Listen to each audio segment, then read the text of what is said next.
తాకట్లో ఉన్న మీ బంగారం ఈ రోజు ఎంత ధర చేస్తుందో కొమ్మూరి గోల్డ్ వాళ్ళకి కాల్ చేసి ఫ్రీ గోల్డ్ కాస్ట్ చెక్ చేసి చెప్తారు. గారు నమస్తే జీ.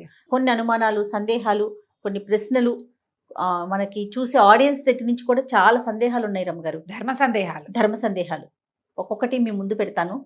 ముందు ఒక మాట చెప్తాను జీ. చెప్పండి. ధర్మ సందేహం అంటే ధర్మం అంటే ఏమిటి? నీతి నిజాయితీ, ఏదో పూజా విధానం, సంప్రదాయం కదా. మనం ప్రతిసారి చెప్తాం స్వధర్మే నిధనం శ్రేయ.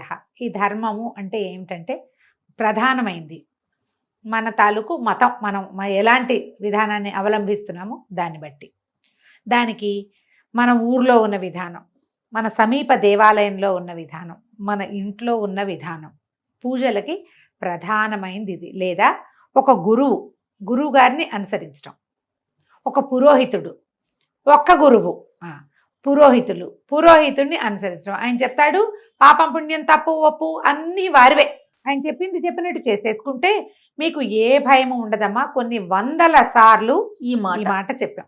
మనం సోషల్ మీడియా ఫాలో అయితే ఒక్కొక్కరు ఒక్కొక్కటి చెప్తారు. మీకు ఎవరైతే వీడియోలో చెప్తారో, వీటిలలో చెప్తారో వాళ్ళు మీకు అందుబాటులో ఉండరు. అవును, నా పాయింట్ అర్థమవుతుంది. నేను మిమ్మల్ని మిస్లీడ్ చేయటం కానీ, విమర్శించటం కానీ, పెద్దవారిని తప్పు పట్టడం కానీ కాదు. ఇది క్లియర్గా చెప్తున్నా. వారు మీకు అందుబాటులో ఉండరు. మీకు ఈ విధానంలో వందల అనుమానాలు వస్తాయి. అవును, ఎందుకంటే అది మీది కాదు, ఆయన ఎవరో చెప్పింది చేస్తున్నారు మీరు.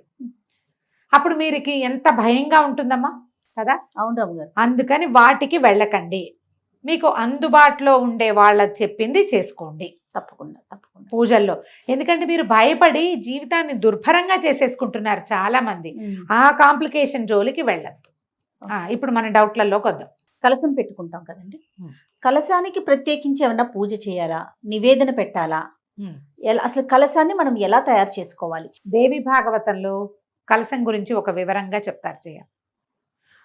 ఒక చెంబు, పాత్ర కాదు, చెంబు. కలశము అంటేనే చెంబు. పైకి మెడ దగ్గర సన్నగా ఉండి ముఖం దగ్గర ఇట్లా వెడల్పుగా ఉండేది కావాలి కలశం. అది రాగి, వెండి, ఇత్తడి.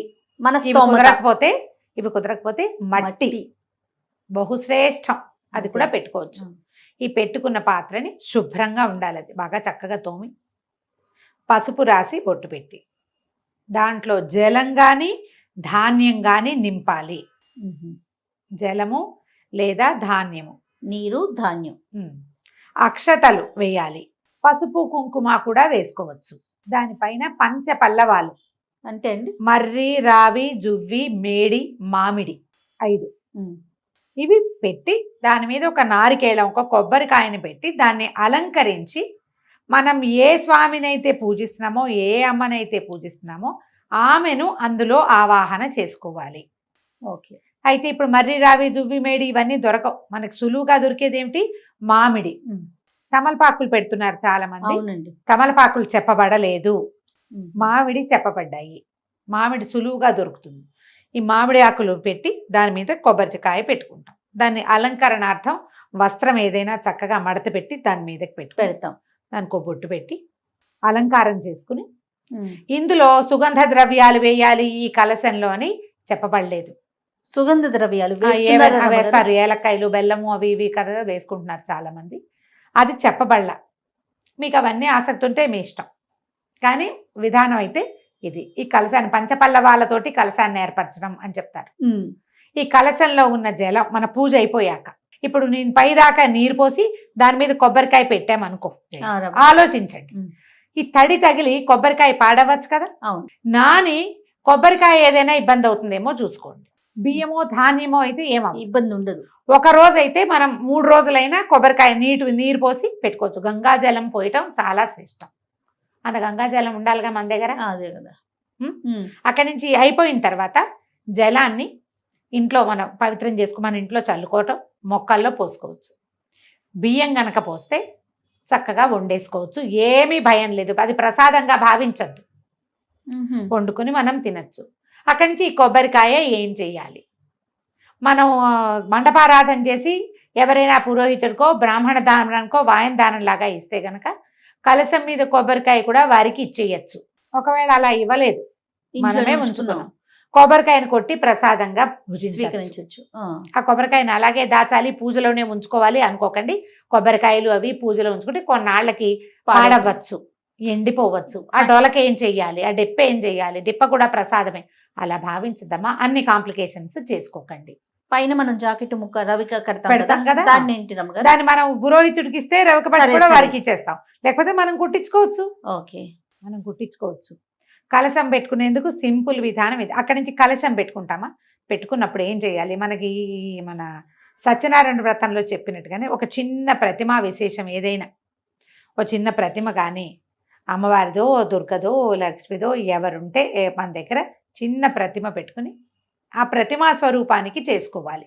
ఆ ప్రతిమకి మనం పూజ చేసుకోవాలి. ప్రతిమకి ఇప్పుడు కుంకుమ పూజ, ఇంత కలశం మీద ఇట్లా కుంకుమ చల్లలేం కదమ్మా, కాబట్టి చిన్న ప్రతిమ కనుక పెట్టుకుని ఆ కలశం పెట్టి కలశం దగ్గర ప్రతిమా విశేషం పెట్టుకుని మనం అభిషేకం చేయాలి. గౌరీదేవిని పెట్టుకోవచ్చా? గౌరిని పెట్టుకోవచ్చు. గౌరిని పెడతాం. గౌరితో పాటు ఒక చిన్న ప్రతిమ పెట్టుకుని ఇప్పుడు నువ్వు అభిషేకం చేయాలనుకుంటావు, కలశానికి చేస్తావా? చేయలేము. గౌరీదేవి పసుపుతో చేసిన గౌరికి చేయలేకపోతాం. ఇప్పుడు ఎవరికి చేయాలి? ప్రతిమకి. ఒక చిన్న ప్రతిమ మీరు ఒక బంగారుదో వెండిదో రాగి అమ్మవారివి రాగివి దొరుకుతాయి, చిన్న త్రిపుర సుందరి అవి వేసి వెనకాల శ్రీచక్రం వేసినవి, అటువంటిది ఏదైనా ఒకటి తెచ్చి పెట్టుకోండి. శుభ్రంగా తోమేసి పెట్టుకుంటే మనం ప్రతిసారి పూజలో పెట్టుకుంటాం, మళ్ళీ తీసి మన పూజలోనే ఉంచుకుంటాం. ఏటా కొనుక్కోవాలి అక్కర్లేదు, కొనుక్కోవాలన్న ఇదేం లేదు. మన ఇంట్లో ఉన్న ప్రతిమ శుభ్రం చేసుకోవటం, మనం ఆవాహన చేసేటప్పుడు ఆ ప్రతిమా విశేషంలోకి కూడా అమ్మవారిని ఆవాహన చేసుకోవటం. ఇప్పుడు ప్రతిమ కావాలి కదా మనకు ఒక స్వరూపము. ఆవాహన అంటే ఒక విషయం అమ్మగారు, ఇప్పుడు మనకి బయట ప్రతిమలు కనిపిస్తా ఉన్నాయి, కలశం మీద పెట్టడానికి అమ్మవారి ముఖంతో చక్కగా మొత్తం పూర్తిగా అన్ని ఉన్నట్లుగా, ముఖం కళ్ళు ముక్కు అన్ని శరీరవయవాలతో ఉన్నట్లుగా కనిపిస్తా ఉన్నాయి. అది పెట్టుకునేటప్పుడు ఏమైనా ప్రత్యేకమైన నియమాలు పాటించాలా? అది ఎవరిమైనా పెట్టుకోవచ్చా? అవి కొత్తగా వచ్చినాయి కదా జయ, అదేంటంటే స్పాంజీలు కూరి, గుడ్డలో స్పాంజ్ కూరి చేసింది. ఊరికే అలంకరణార్థమేనమ్మా, అలంకారం కోసమే. మీరు అలంకరించుకున్న దాన్ని ఒక స్వరూపంగా మీరు అనుకుంటున్నారు, తర్వాత అన్ని తీసేస్తారు ఏ ముక్క కా ముక్క, అవునా కాదా? అవును రమ్మ గారు. ఇప్పుడు అందుకని దాని బదులు జల కలశం పెట్టుకోండి. మీకు కావాలంటే, మీకు ప్రతిమ మీద ఆసక్తి ఉంది, ఇట్లా చక్కగా అలంకారం చేసుకో పెట్టుకో. అక్కడ నువ్వు పసుపులు కుంకాలు విసరవు, వేయలేకపోతాం. పువ్వులు వేసుకో, పువ్వులు పెట్టి చక్కగా అలంకారం చేసుకుంటాం. మీరు అలంకారణార్థం చేసుకునే ప్రతిమ వెనకాల ఇక్కడ కలశం, కింద చిట్టి ప్రతిమ ఏదైనా, కాసు రూపు, చిన్న అన్నపూర్ణాదేవి విగ్రహాలు ఉంటాయి అది పెట్టుకోవచ్చు, లలితాదేవి విగ్రహాలు ఉంటాయి ఇంతవి, లేదా ఇంత కాసు బంగారు కాసు 1 గ్రాము ఒట్టి కాసు కొనుక్కోండి, రింగ్ ఉన్నది కాకుండా 1 గ్రామ్తో అన్ని పూజలు ఆవిడకే చేసుకోండి. నైవేద్యాలు ఏమైనా ప్రత్యేకించి పెట్టారా రమ్మగారు కలశం పెట్టినప్పుడు? దసరా నైవేదనలో అన్న నివేదన ఎలాగూ చేస్తాం కదా జయ. ఇప్పుడు చెప్తా దీని మీద ఏంటంటే, మీరే కలశం పెట్టుకుని అది కలశం కలశం కలశం అని 100 సార్లు అనుకుంటే అక్కడేదో పవర్ వచ్చేదమ్మా, మంత్రంతో పవర్ వస్తుంది దానికి. నాకు ఇలా చెప్పడం అయ్యో పాపం అనిపిస్తోంది, కానీ మీరు ఆలోచించండి, తెలియాలి కదా రమ్మగారు. ఇప్పుడు ఒక చెంబులో నీళ్లు పోసి 4 మామిడి ఆకులు పెట్టి దాని మీద కొబ్బరికాయ పెట్టి నువ్వు చేసి అది పెడితే పవర్ రాదు. ఆ పవర్ రావడానికి కావలసిన సాధనం ఇది. ఆ శక్తి ఎక్కడ ఎలా వస్తుంది? మంత్రంతో. నువ్వు అది చేయకుండా అది లేనప్పుడు దీనికి ఎట్లా వచ్చి? అందరికి మంత్రాలు రావు కదా రమ్మగారు, మరి ఎప్పుడు ఏంటి చెప్పండి.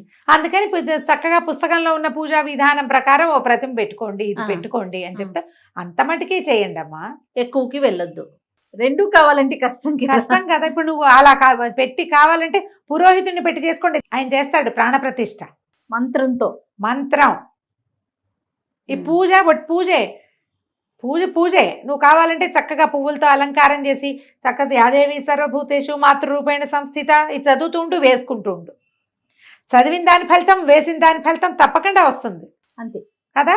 చక్కగా స్తోత్రాలు చదువుకోండి. ఈ కలశము ఆవాహన లాంటివి పెద్దవి రానివి వచ్చా మీరు హాయిగా చేసుకోండి, మీకు ప్రశ్నలే ఉండవు. వచ్చిన వాళ్ళకి బాధ ఏముంది? అంతేగా, బాధ లేదు కదా. ఇది చెప్పాలనిపిస్తుంది జయ. ఏంటంటే మేము కలశం పెట్టి పూజ చేస్తాము అలాంటివి చెప్తూ ఉంటారు అందరూ, కలశం పెట్టుకోండి అని చెప్తారు పెద్దవాళ్ళు కొంతమంది. దాన్ని చేసేయాలనిపిస్తుంది, అది ఎట్లా చేయాలో తెలియదు. ఏదో చేయటం వల్ల మనకి ఏదైనా వచ్చేస్తుంది అనుకోవద్దు. చేసేది శ్రద్ధగా చేయాలి. డాంబికానికి పోవద్దు. డంబాచారంతో గ్రాండ్ అని చేసేదాంతో ఫలితం రాదు. ఓకే. మీరు చేసే కాస్త చిన్నది ఎప్పుడూ చేసుకునేది రెగ్యులర్గా, శ్రద్ధగా, నియమంగా, ఆసక్తితోటి, ప్రేమతోటి భగవంతుడి మీద నమ్మకంతో చేస్తే సరిపోతుంది. నువ్వు ప్రేమతో డంబాచారం చెయ్యవు. నువ్వు డంబాచారం ఎప్పుడు డంబం కోసం, గొప్ప కోసమే చేస్తావు. అంతే, కరెక్ట్ అండి కదా. అవునండి. ఆలోచించి దిగండి దేంట్లోకైనా. చక్కగా ఓ పురోహితుని ఏర్పాటు చేసుకోవచ్చమ్మా. ఎంత బాగుంటుందో. నాకు ఎంత సరదానో అట్లా చేయాలని. అవునా? ఇంట్లో కుదరదు అట్లా. కానీ నేను మాకు పాఠశాలలో చక్కగా అసలు ఎంత బాగుంటుందో బహుపరాకులు చెప్తూ ఎంత బాగా చేస్తారో. మంచి వేద విద్యార్థులు చాలా మంది ఉన్నారు. చాలా బాగుంటుంది. ఖచ్చితంగా ఒక రోజైనా వెళ్ళి నేను మొత్తం సేవాకాలం అంతా కూర్చుంటాను అక్కడ. ప్రతిరోజు వెళ్ళైపోతాను. కానీ మనం చక్కగా ఇంట్లో మామూలు పూజ చేసుకోండి, సింపుల్గా పూజ చేసుకుని ఏదైనా చదువుకోండి. సాయంకాలం ఏ శంకర మఠానికో ఏ దేవాలయానికో వెళ్ళి మొత్తం పూజ అంతా చక్కగా మంత్రం చక్కటిది వినండి. ఆ పవర్ అందులో ఫీల్ అవుతారు మీరు. అవును. ఒక స్పెల్ లాగా ఉంటుంది, అందులోకి వెళ్ళిపోతాం. దానివల్ల చాలా ఫలితం వస్తుందమ్మా.